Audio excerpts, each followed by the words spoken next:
Est-ce que la Russie, selon vous, a réitéré ces sortes de provocations aux frontières avec l'Ukraine? C'est la 4e fois en 10 jours, donc ça devient une habitude. La première, c'était en Lituanie, c'est passé un petit peu sous les radars, on n'en a pas beaucoup parlé. Un drone armé est tombé sur une base militaire, dans un camp d'entraînement de Lituanie. Les Lituaniens, ils ont dit, ce serait bien de nous protéger, on a fait semblant de ne pas voir. Là, avec les Polonais, avec la masse, évidemment, ça a recommencé. Une semaine avant, il y en avait déjà 2 en Pologne. Cette fois-ci, il y en a 2 qui sont rentrés en Roumanie. Il y en a un qui a été détecté, qu'ils ont suivi. Alors, ce qui est toujours étonnant, 2 chasseurs l'ont escorté jusqu'à ce qu'il tombe tout seul. Le simple fait de les suivre et de ne pas tirer dessus, moi, je trouve que c'est déjà une erreur de positionnement stratégique et de doctrine. Donc oui, les Russes font de plus en plus d'incursions volontaires, organisées. Il y a une base de données qui s'appelle ACLED, qui est la base de données des conflits armés. Depuis le début du conflit, ils ont identifié 50 incursions. La Pologne... Et personne n'a réagi. Personne ne réagit. La Pologne, c'est plus d'une dizaine, dont des avions de chasse, dont des hélicoptères, y compris des hélicoptères de Biélorussie. Et systématiquement, la désescalade. Mais la désescalade, à force de ne jamais réagir, on en est là, à avoir 19 drones en même temps et se rendre compte qu'on n'est pas capable d'y faire face. C'est très frappant ce que vous nous dites ce soir. Est-ce qu'il y a eu donc un manque de fermeté de la part des pays de l'OTAN par rapport à ce qu'il s'est passé? On voit encore une fois ce soir ce drone qui a violé l'espace aérien roumain. Pourquoi réagir maintenant? Qu'est-ce qu'il s'est passé de plus ce soir qui ferait réagir davantage les pays de l'OTAN? Absolument rien. Et j'ai envie de dire, en 2013, juste pour revenir avant, même des pays qui ne sont pas dans l'OTAN, la Suède à l'époque, 2 bombardiers stratégiques encadrés par 4 chasseurs qui font une passe de tir sur une base aérienne suédoise, qui violent l'espace aérien suédois et qui s'en vont. Ça, 2013, ça a été le signal pour dire aux Russes, on ne fera rien. Les Turcs, en 2015, quand ça leur est arrivé, en 8 secondes, ils ont abattu un avion. Résultat, les Turcs n'ont plus jamais eu de violation de leur espace aérien parce qu'ils montrent leur fermeté. Les Européens, vu qu'on n'a jamais même osé intercepter les missiles qui violaient notre espace aérien pour attaquer l'Ukraine par derrière, parce que les radars ukrainiens sont tournés vers la Russie, mais si ça leur arrive de la Pologne et de la Roumanie, ils ne les voient pas arriver. Et donc, même quand ça passe de notre espace aérien, on s'interdit de les intercepter. C'est inacceptable. Heureusement, pour la première fois, on s'est permis d'abattre des drones. Je vais dire, ça aurait dû être fait depuis plus de 10 ans, quand les Russes ont commencé à violer nos espaces. Maintenant, c'est peut-être le temps d'aller un petit peu plus loin et pas se contenter d'intercepter une fois que c'est déjà chez nous, mettre en place 10, 20, 50 km de préavis pour les intercepter aussi. On va en parler des solutions qui sont à notre portée. Mais Xavier Zitelmann, ce soir, ce drone qui a violé l'espace aérien roumain, pourquoi la Pologne s'est mise également en état d'alerte maximale? Parce que c'est une proximité quand même, c'est des pays qui sont limitrophes et puis on ne sait pas quand ils commencent à aller sur un pays, est-ce qu'ils vont aller sur les autres? On va regarder la carte pour regarder bel et bien les frontières, mais continuez. Alors, a priori, en plus, ceux qui sont arrivés sur la Roumanie sont arrivés par la mer Noire. Or, on sait que par le passé, ces drones qui étaient arrivés par la mer Noire avaient fait des zigzags et ils étaient arrivés via la Moldavie. Ils avaient continué relativement loin dans la frontière pour remonter par l'Ukraine derrière et pour attaquer l'Ukraine par le sud en violant l'espace roumain. Donc les Polonais, encore une fois, maintenant, ils sont sur le qui-vive. Dès qu'il y a des drones qui vont approcher à 100, 150 km de leur frontière, ils vont se mettre en alerte. Ça veut dire que les avions qui sont sur place, les Rafales par exemple, ils font ce qu'on appelle une permanence opérationnelle quand on est en France. En moins de 10 minutes, on appuie sur un bouton, il y a un avion qui n'a pas répondu, il y a un petit avion de tourisme qui est perdu, qui a perdu sa radio, on décolle en moins de 10 minutes. Et donc cette pratique d'être capable d'aller au-devant de la menace, être capable de décoller très rapidement, c'est ce qu'ils ont fait ce soir, évidemment, face à des drones, encore une fois, qui ont un coût ridicule par rapport au coût de nos dispositifs. Regardons la trajectoire de ce qu'il s'est passé il y a 3 jours. Nous avons réessayé de reprogrammer la trajectoire, de revoir à quoi ça ressemblait. Quand on voit justement ces images, quand on voit l'incursion dans l'espace aérien polonais, est-ce qu'on peut dire avec fermeté que c'était volontaire, vous qui connaissez si bien les drones? Il n'y a aucun doute pour plusieurs raisons. D'abord parce que ces drones qui ont été retrouvés en Pologne, ils étaient modifiés pour pouvoir toucher la Pologne. D'abord, il y avait un réservoir supplémentaire. Le Gerbera, il n'a qu'un seul réservoir sur l'arrière. On l'a vu dans les débris, là il y avait un deuxième réservoir sur le devant. Donc c'est pour aller plus loin, donc logiquement c'est pas pour taper simplement sur la Pologne. Ensuite, depuis le mois de juillet, les Ukrainiens récupèrent des drones qu'ils décomposent, dans lesquels ils trouvent aussi des cartes SIM. Les cartes SIM, ça permet de reprendre le contrôle à distance. Eh bien, ils retrouvent des cartes SIM lituaniennes et polonaises. les Russes mettent pas par erreur des cartes SIM polonaises pour pouvoir reprendre le contrôle du drone une fois qu'il arrive de l'autre côté de la frontière. Mais ça peut être opéré depuis l'Ukraine ou depuis la Russie avec des cartes SIM d'autres pays. La carte SIM polonaise, une fois qu'elle arrive dans le réseau téléphonique polonais, et ben depuis la Russie, ils vont pouvoir recommencer à la piloter. C'est exactement ce que les Ukrainiens ont fait quand ils ont fait l'opération Spiderweb avec leurs drones ukrainiens, mais qu'ils avaient avec des cartes SIM russes, ils avaient été capables de taper tous ces bombardiers stratégiques à l'époque. Cette méthode-là, les Russes sont en train de la copier en mettant des cartes SIM polonaises. Donc ça ne peut pas être une erreur. Et ensuite, quand on voit cette trajectoire, elle laisse absolument aucun doute. Il y a des axes d'entrée, il y a plusieurs axes d'entrée en même temps, et le drone qui est tout au nord, là en réalité, il va continuer, il va passer par la Biélorussie, et il va rentrer par la Biélorussie. Parce qu'il y en a aussi qui nous disent, non mais en fait c'est parce qu'il y avait de la guerre électronique, ils ont été brouillés par les Ukrainiens. Comment voulez-vous que les Ukrainiens brouillent des drones qui sont dans l'espace aérien de la Biélorussie? Donc évidemment tout ça c'est organisé, et regardez où est-ce qu'ils vont, peu importe d'où est-ce qu'ils sont rentrés, ils se regroupent tous plus ou moins au même endroit. Donc leur configuration, leur trajectoire, la préparation de la mission a été très claire, c'était volontaire. Pourtant, l'OTAN dit que leur mission d'interception de ces drones-là a été une réussite. Écoutez. La mission a été un succès total. Je pense que l'opération d'interception des drones que nous avons menée avec nos F-35 néerlandais et nos armes de défense ont contribué à cette grande réussite. À mon sens, l'ampleur de l'incursion de l'autre jour était clairement plus importante que les précédentes. Il faut apporter davantage de ressources pour continuer de se battre. Je vous ai vu hausser les sourcils, mais pourtant il y a clairement eu un problème de défense antiaérienne. Il y a déjà un problème de détection.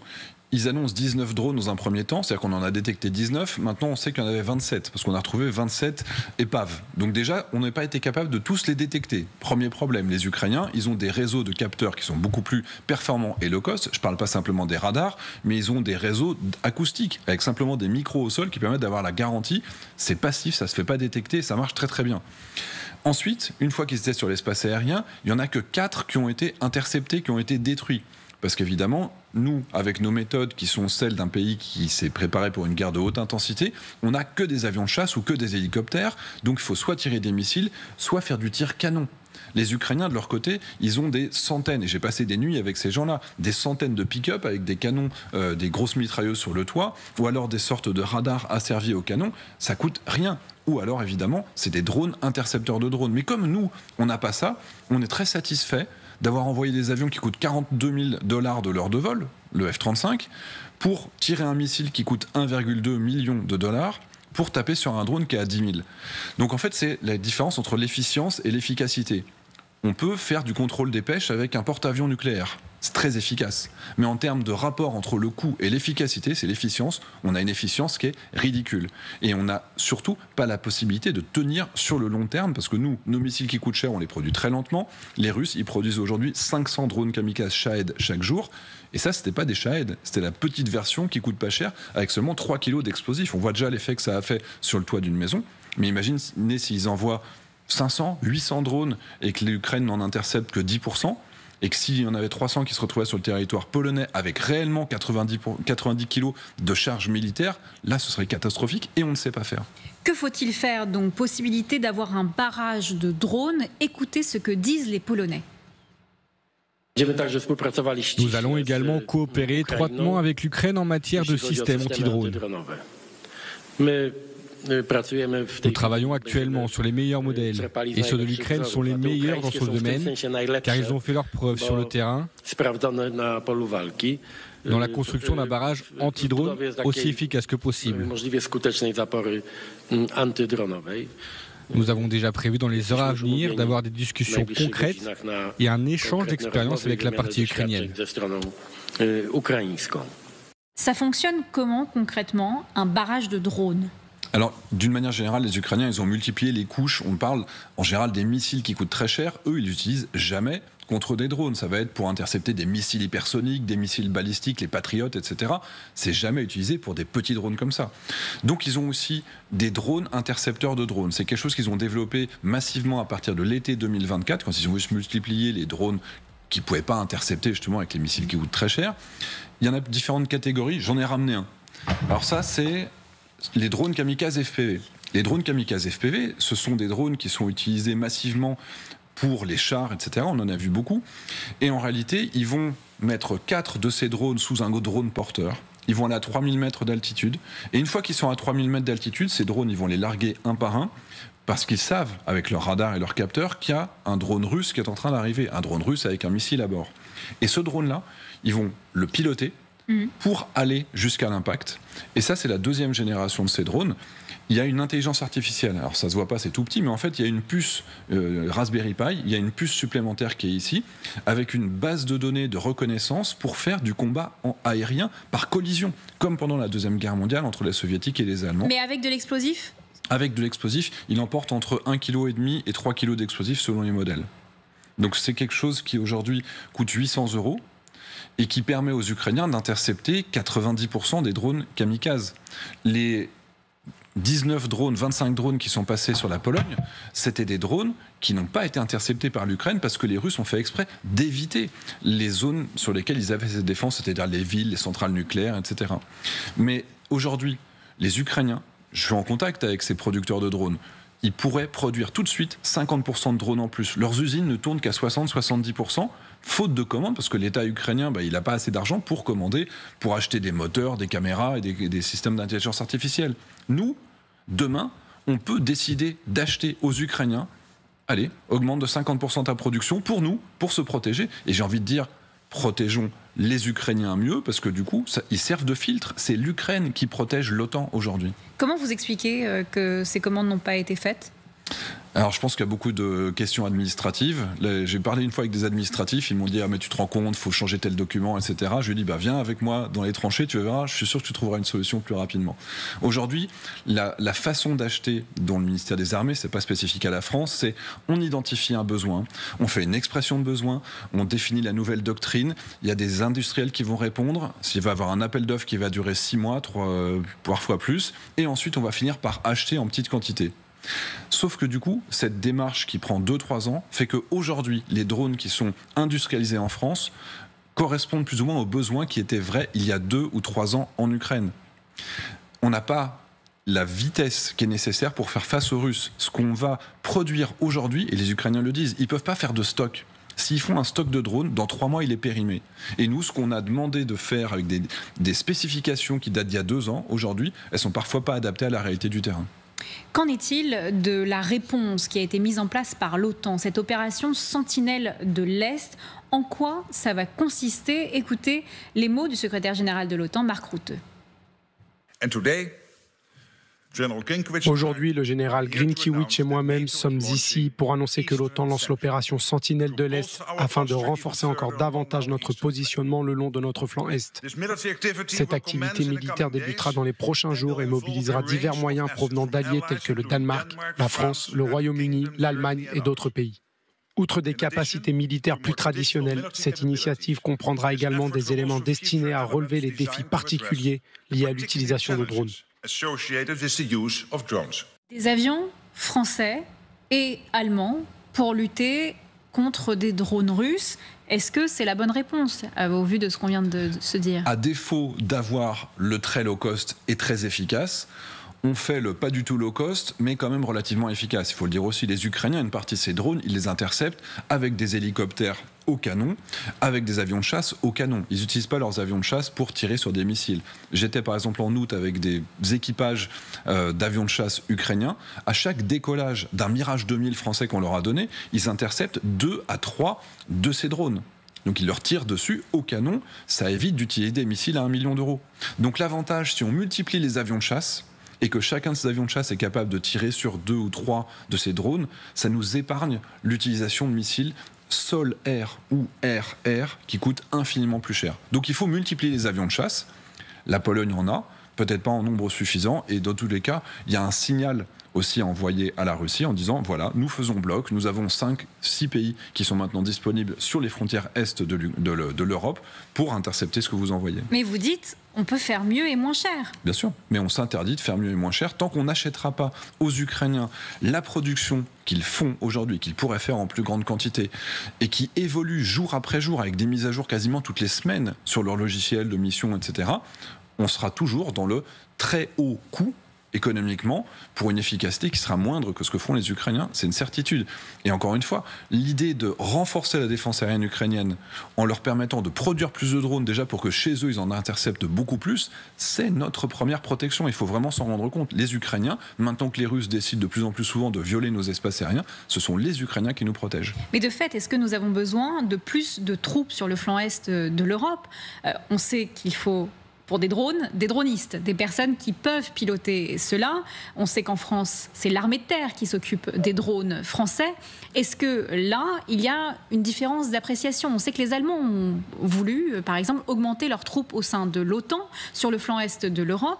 Est-ce que là, il y a un décalage entre pays européens ? Alors, ça dépend du front. En réalité, sur les pays baltes, la Lituanie, l'Estonie, là, il faut plus de troupes au sol, puisque c'est des pays qui sont directement en contact avec la Russie ou avec la Biélorussie. Donc, quand l'Allemagne dit « je veux mettre 2 brigades permanentes dans ces pays-là », oui, il faut une armée de terre qui soit massive, forte et capable d'encaisser un choc qui viendrait dans 2-3 ans si les Russes, par malheur, veulent attaquer ces zones qu'ils revendiquent, encore une fois. Sur le sud, si on est du côté de la Pologne, de la Roumanie, c'est des zones qui ne sont pas directement en confrontation. Donc là-bas, on aurait plutôt tendance à renforcer la défense aérienne. C'est pour ça que la France est présente sur place avec des troupes au sol, mais aussi avec nos batteries de défense Mamba SAMP-T, et avec maintenant nos avions de chasse également. Nos avions de chasse sont déjà dans la zone nord au niveau de la Baltique. Donc la dimension aérienne et navale, on est déjà en confrontation avec les Russes. La dimension terrestre, on se positionne notamment dans les pays baltes, mais il faut être prêt à monter très fortement en puissance. Et aujourd'hui, notre perspective d'augmentation de la masse avec les Allemands, avec tous nos alliés, elle est quand même forte, mais elle n'est pas au niveau de ce que les Russes nous préparent. Si demain il y a un cessez-le-feu de la Russie avec l'Ukraine, la Russie, dans 3 ans, elle a 6 000 blindés, 20 000 missiles de croisière et 1,2 million d'hommes. Et nous, on va mettre 2 brigades dans les pays baltes. Donc, il faut être clair, il faut faire beaucoup plus que ce qu'on a fait aujourd'hui. Là, on s'est rendu compte qu'il y avait une urgence dans la défense aérienne. Ça fait 3 ans qu'on se parle et ça fait 3 ans que je dis que les Ukrainiens sont en avance et qu'il faut faire ça. J'espère qu'on va se permettre de dire aux Ukrainiens, produisez-nous 1000 drones par jour. Et ça, ce sera réellement une réponse. Est-il vrai que nos systèmes de défense antiaérienne, SAMP-T, Mamba, ne sont pas adaptés à des rafales de drones, par exemple ? Ils sont extraordinairement efficaces sur les systèmes qui coûtent très très cher et que les Russes tirent. Par exemple, les missiles hypersoniques Kinzhal. Les Russes tirent des Kinzhal, le Mamba SAMP-T français est capable de les intercepter. Les Russes tirent des missiles balistiques. La nouvelle version du Aster-30, qui s'appelle le B1NT, est capable d'intercepter les missiles balistiques. Donc théoriquement, un missile Aster-30 actuel qui peut intercepter un avion de chasse hypersonique, il peut intercepter un drone. Mais est-ce qu'on va gaspiller des munitions à 2 millions d'euros pour pouvoir descendre des drones qui en coûtent 10 000, alors que les Ukrainiens pourraient nous vendre des systèmes qui coûtent 800 euros? Donc ça, c'est vraiment une question. C'est très efficace, encore une fois, mais c'est pas efficient parce que le rapport du coût à l'efficacité est désespérant. Peut-on encore dire avec conviction ce soir que l'Europe ne pourrait pas faire face à la même situation que l'Ukraine? Les Russes, eux, continuent de dire que les drones, en fait, ne peuvent pas aller aussi loin. Écoutez. Aucune cible n'était marquée sur le territoire polonais. La portée maximale des drones utilisés dans cette frappe n'excédait pas 700 km, ce qui rend physiquement impossible leur atteinte du territoire polonais. En réalité, jusqu'où peuvent aller les drones ? Alors, par exemple, un Shahed, c'est plus de 2000 km de portée. Et ils font des zigzags sur le ciel ukrainien pour contourner les zones habitées pour aller jusqu'au plus profond du territoire ukrainien. Et là, ce qu'il dit, c'est que le drone Gerbera, qui est celui qui a été envoyé massivement sur la Pologne, ne peut pas aller plus loin. C'est vrai. Sauf que, comme je le disais tout à l'heure, on voit sur l'avant, il y a un deuxième réservoir. On voit qu'il y a une sorte de bouteille supplémentaire qui a été ajoutée. Ça a été confirmé comme étant un deuxième réservoir. Donc oui, il a raison. Le drone, dans sa version normale, ne peut pas atteindre la Pologne. Le drone, tel qu'ils l'ont modifié, est fait pour aller jusqu'à la Pologne. Encore plus loin ? Pour l'instant, non, mais il y a des drones qui vont aller à beaucoup plus loin. Le Shahed, la version améliorée du Shahed, c'est 2500 km. Le missile KH-101, il a une capacité qui est de toucher la France depuis l'espace aérien russe. Donc on est sur des missiles qui portent très très loin de toute façon. Et je ne parle pas des missiles balistiques qui peuvent toucher l'autre côté de l'Atlantique. On est vraiment sur des équipements qui portent très très loin. Et je rappelle par exemple qu'un missile KH-55, on parle de la fin de l'année 2022, c'est passé encore une fois assez inaperçu. Missile KH-55 russe qui traverse toute l'Ukraine et qui parcourt 500 km en territoire polonais. Ils l'ont suivi, ils l'ont regardé tomber et ils n'ont rien fait derrière. Si je vous pose la question, c'est parce qu'on va écouter les mots du représentant de l'Ukraine à l'ONU. Et là-dessus, il a été très ferme. En fait, ce qu'il se passe actuellement en Pologne pourrait se produire, notamment sur d'autres capitales européennes. Écoutez. C'était une décision délibérée. C'était une décision délibérée de la Russie de franchir une nouvelle ligne rouge et de tester notre patience, la patience de la communauté internationale. Et c'était une décision délibérée de la Russie d'intensifier délibérément cette guerre. Et si cette escalade reste sans réaction décisive, la Russie ne s'arrêtera pas à la Pologne. Demain, ça pourrait être des drones ou même des missiles qui s'abattraient sur Berlin, Paris ou Londres. Et après-demain, qui sait, quelque chose pourrait accidentellement traverser l'Atlantique.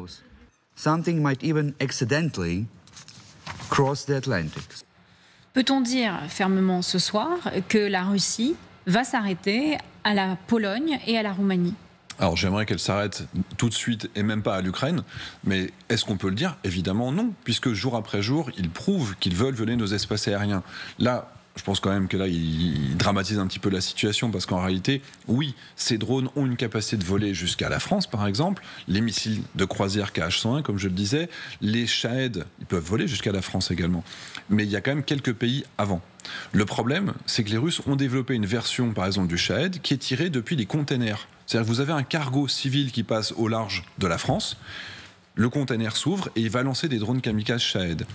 Il a été révélé en octobre dernier, parce qu'il y a eu des fuites de données de l'armée russe, que les Russes s'entraînent depuis l'année 2013 à bombarder des cibles en Europe de l'Ouest, notamment en France et en Grande-Bretagne. Normalement, dans un plan d'attaque de la Russie sur les pays baltes, l'objectif, c'est de nous empêcher, nous, de venir en renfort des pays baltes. C'est-à-dire taper sur nos infrastructures routières, ferroviaires, électriques, nos aéroports. Et donc ça, ils n'ont pas besoin de tirer depuis la Russie. Ils pourraient faire des salves de centaines de missiles Shahed depuis l'Atlantique, juste à côté de nous, parce qu'on sera tourné encore une fois dans le mauvais sens. Et j'espère vraiment qu'on aura développé les moyens nécessaires pour les intercepter et pas simplement des missiles qui coûtent très cher. Puisque vous dites qu'il y a des pays avant, mais on l'a bien vu dans le cas de la Pologne, notre défense antiaérienne n'a pas vraiment fonctionné, même en termes de détection. Donc comment fait-on si ces drones ne sont pas détectés avant d'arriver sur nos capitales européennes ? Il faut massivement s'inspirer de ce qui marche en Ukraine, comme je disais tout à l'heure, pas forcément avec des systèmes qui coûtent très cher, avec des capteurs acoustiques, un réseau de capteurs acoustiques pour pouvoir les détecter à partir du moment où ils sont au-dessus de notre territoire, avoir des unités qui sont capables de les intercepter, on l'a dit, avec des drones anti-drones, encore une fois, ce que les Ukrainiens font, mais il faut aussi qu'on se renforce et qu'on se reprenne la capacité du canon. On n'a plus de canons anti-aériens. On a des missiles qui marchent très bien, ça, il n'y a aucun problème. Mais avoir des unités par dizaines partout sur le territoire pour intercepter ça, ce que font les Ukrainiens, c'est avec des gros canons. Donc je pense que c'est certainement en train d'être réfléchi et décidé. La France doit réacquérir cette capacité de pouvoir détruire au canon, parce que ça coûte évidemment beaucoup moins cher, sans avoir besoin de faire décoller des avions de chasse, ni utiliser ces missiles. Mais en attendant, j'espère que ça n'arrivera jamais, une éventuelle attaque des Russes, mais il faut s'y préparer pour qu'elle n'ait pas lieu, encore une fois. Sommes-nous vraiment dans la paranoïa d'une attaque russe, les manœuvres avec Zapad 2025 ? Il faut le reconnaître, Zapad, qui veut dire ouest en russe, c'est un exercice russe qui a lieu tous les 4 ans, qui inquiète fortement les pays européens, surtout que la Russie se sert de la Biélorussie comme base arrière.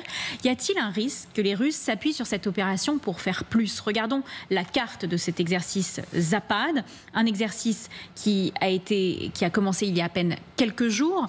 Est-ce que, réellement, il y a la possibilité de faire plus ? On sait qu'en 2021, tristement, les Russes avaient utilisé des soldats qui étaient en Biélorussie pour cet exercice, pour envahir l'Ukraine. Est-ce que, là, on est vraiment dans un scénario catastrophe ? Ou est-ce que c'est une réalité, Xavier Titelman ? La Géorgie et l'Ukraine, à chaque fois, c'était les exercices qui avaient précédé, qui avaient permis de déployer des troupes en disant « vous inquiétez pas, c'est juste un exercice » et qui avaient précédé les invasions. Là, en l'occurrence, ils font la même chose avec la Biélorussie, c'est-à-dire à la frontière, notamment avec la Lituanie, qui est vraiment le point faible au niveau de l'OTAN. Et dans cette zone, les Russes, comme ils sont vraiment pris sur le front ukrainien, ils n'ont pu envoyer que 2000 hommes en Biélorussie. Et la Biélorussie n'a pu déployer que 8000 hommes pour l'exercice. C'est-à-dire qu'en réalité, il n'y a que 10 000 hommes dans cette zone.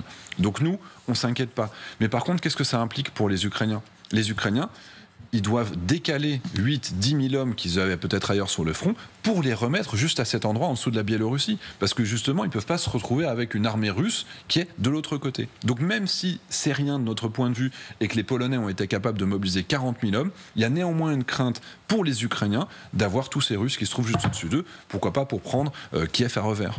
Il y a eu une crainte également sur le corridor de Suwałki, corridor qui permet le passage entre la Biélorussie et l'exclave de Kaliningrad. On va voir cette carte, point faible de l'OTAN, ce corridor de Suwałki.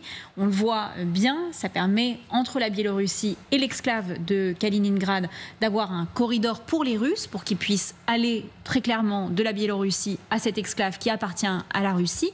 Est-ce qu'il faut bel et bien fermer le corridor de Suwałki? Alors, si ça devient une menace, si cette zone, les Russes cherchent à la militariser, s'ils cherchent très clairement à augmenter le volume de force qui est dans la zone, il faut se préparer et dire on ne va pas accepter que des chars passent par là, sur une autoroute ou autre, et donc on va le fermer en anticipation. Ça paraît tout à fait logique et pertinent si les Russes accumulent des forces de l'autre côté.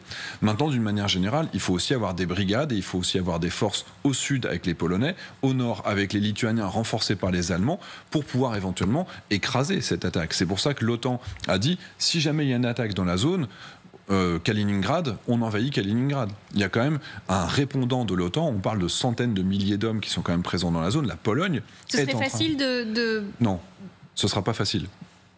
Il faut tout faire pour que ça arrive jamais. Parce que si ça a lieu, on parle de dizaines et de centaines de milliers de morts si on a une guerre ouverte entre la Russie, la Pologne, l'OTAN, tous ces pays qui sont dans la zone. Et nous serons impliqués directement. Donc il faut faire tout ce que l'on peut pour aider l'Ukraine aujourd'hui pour que ça ne déborde pas, pour contraindre la Russie à ne pas se réarmer, pour ne pas lever les sanctions une fois qu'il y aura un cessez-le-feu. Parce qu'effectivement, si on les laisse se réarmer et que nous, on ne fait pas une montée en puissance parallèle et symétrique, là il y a réellement un risque. Encore une fois, je rappelle Patrouchev à la fin de l'année dernière, le premier conseiller de Poutine qui nous répète que l'avenir des pays baltes, c'est de revenir dans le giron russe, comme à l'époque de l'Empire russe. Il ne parle même pas de l'Union soviétique, c'est à l'époque de l'Empire russe. Même chose pour la Géorgie, même chose pour la Moldavie. Donc il faut se préparer parce que eux, ils l'affichent très clairement. Le message peut-être rassurant de cette soirée, c'est celui des Américains avec ceux de Marco Rubio ce soir. Cela n'aurait pas dû se produire. Je pense que personne n'est heureux de voir cela arriver. Vous avez vu l'OTAN réagir de manière appropriée. Nous ne voulons pas que cela se reproduise. Nous pensons qu'il s'agit d'une évolution inacceptable, regrettable et dangereuse à cet égard. Je pense qu'il faudra encore quelques jours pour que tout le monde comprenne pleinement. Les drones ont été lancés intentionnellement. Il n'y a aucun doute là-dessus. La question est de savoir si les drones avaient pour cible spécifique la Pologne. Si c'est le cas, si les preuves nous mènent à cette conclusion, alors il s'agirait évidemment d'une escalade majeure. Et également à l'ONU, ces mots qui disent qu'ils défendront chaque centimètre de l'OTAN. Écoutez. Les États-Unis soutiennent leurs alliés de l'OTAN face à ces violations alarmantes de l'espace aérien. Les États-Unis consultent la Pologne et leurs autres alliés de l'OTAN en vertu de l'article 4 du traité de l'Atlantique Nord. Et soyez assurés que nous défendrons chaque centimètre carré du territoire de l'OTAN. Vous les croyez ? Mais ok, c'est inacceptable, c'est intolérable. Ça fait 30 fois qu'on voit des choses intolérables, inacceptables, et puis on en est toujours au même point. Est-ce que ça veut dire, si on défend chaque centimètre carré de l'OTAN, est-ce que ça veut dire que le prochain avion russe qui viole notre espace aérien, est-ce qu'on l'abat comme les Turcs l'ont fait en 2015 ? Et comme les Russes abattraient un avion ou un drone européen qui frôlerait la frontière ou qui dépasserait la frontière pour aller chez eux ? On imagine quand même que Varsovie a eu son espace aérien qui a été fermé au trafic civil. S'il y a des drones français qui attaquaient Moscou, qui passaient au-dessus de Moscou et qu'il fallait fermer les aéroports, quelle serait la réponse russe ? Évidemment, ils abattraient nos drones sans se poser de questions. Que pourraient faire les Américains dans ce scénario-là ? Déjà, la réassurance. Garantir qu'ils seront présents si jamais il y avait une guerre. Parce qu'aujourd'hui, ce n'est pas une garantie. Malgré l'article 5, Trump n'est pas clairement établi qu'il serait là pour nous aider s'il y avait une guerre ouverte. On est en train d'essayer de se désintoxiquer de la drogue américaine qui est de dire ils seront derrière nous. On est en train de monter en puissance, mais en attendant que notre puissance soit suffisamment importante, il faut avoir la garantie que les Américains seront réellement là. Ensuite, plus de moyens. Quand on parle de fournir des moyens, ça veut dire eux aussi pourraient mettre des avions de chasse sur les frontières européennes. Aujourd'hui, ce n'est pas encore réellement le cas. Ils sont plutôt en train de désengager leur armée de terre du front européen. C'est-à-dire il n'y a pas d'avions de chasse américains ? pas en nombre qui correspond à leur puissance. Ils ont une surpuissance américaine, ils ont 3000 avions de chasse. Je veux dire, on parle de la même force qui est déployée par les États-Unis que par l'Espagne. Donc ils pourraient faire évidemment beaucoup plus. Ensuite, il y a le fait de mieux soutenir l'Ukraine, et ils en ont les moyens économiques et matériels. Ils pourraient fournir des systèmes. À chaque fois qu'il y a une violation de l'espace aérien, ils pourraient dire on donne 15 000, 50 000 obus, on donne des missiles de croisière. Si à chaque fois qu'il y a l'espace aérien de l'OTAN qui était violé, les Russes recevaient 100 missiles de croisière longue portée sur leur territoire, je suis sûr qu'ils réfléchiraient plus avant de recommencer. Et enfin, une dernière chose, c'est d'accepter de protéger le ciel de l'Europe avec une marge, en interceptant tout ce qui passe à 100-150 km au-delà de la frontière de la Pologne et de la Roumanie. C'est Sky Shield, c'est ce fameux mouvement qui est en train de monter. Parce que si on arrive à se positionner en amont, évidemment, on a moins de drones qui vont arriver sur nos espaces. Vous savez que les Français ne sont pas pour cette European Sky Shield initiative, parce que ça a engendré des achats américains et même israéliens. Alors, Sky Shield, c'est vraiment un mouvement de protection du ciel, c'est pas des équipements en particulier. Ça veut dire que la France décide demain de protéger Odessa en mettant des systèmes de protection sur Odessa et en ayant des Mamba, des Samté, des Iris-T. On en a, mais on veut plus les donner. Ça, c'est vraiment quelque chose qui est important. L'armée française a des équipements qui reviennent des opérations extérieures qu'on avait en Jordanie, qu'on a aux Émirats, et qu'on a retiré de nos opérations extérieures quand on est parti par exemple du Mali. Donc on a des équipements dont on ne veut pas se débarrasser, mais qui sont prêts à être en opération extérieure. Et quand j'en parle en off à des militaires, faire leur travail, protéger des civils tel qu'on l'a fait dans les Balkans, tel qu'on l'a fait en Yougoslavie, intercepter des missiles tel qu'on l'a fait pour Israël en interceptant des missiles iraniens, c'est légitime. On protège des civils. C'est notre mission de sauver des gens. C'est quand même pour ça que les armées s'engagent. Et aujourd'hui, il n'y a pas de conflit direct avec la Russie, puisque ce n'est que pour intercepter des missiles et des drones qui sont très loin sur les arrières. Donc ça, aujourd'hui, il y a une volonté politique. L'ancien numéro 1 de l'armée de l'air française a signé cette tribune. On est quand même, c'est pas juste quelque chose d'utopique. Le président de la Commission de défense des affaires étrangères également, je pense qu'on va y aller. Envahir l'Ukraine et revenir à la Grande Russie, près de 35 ans après la chute de l'URSS.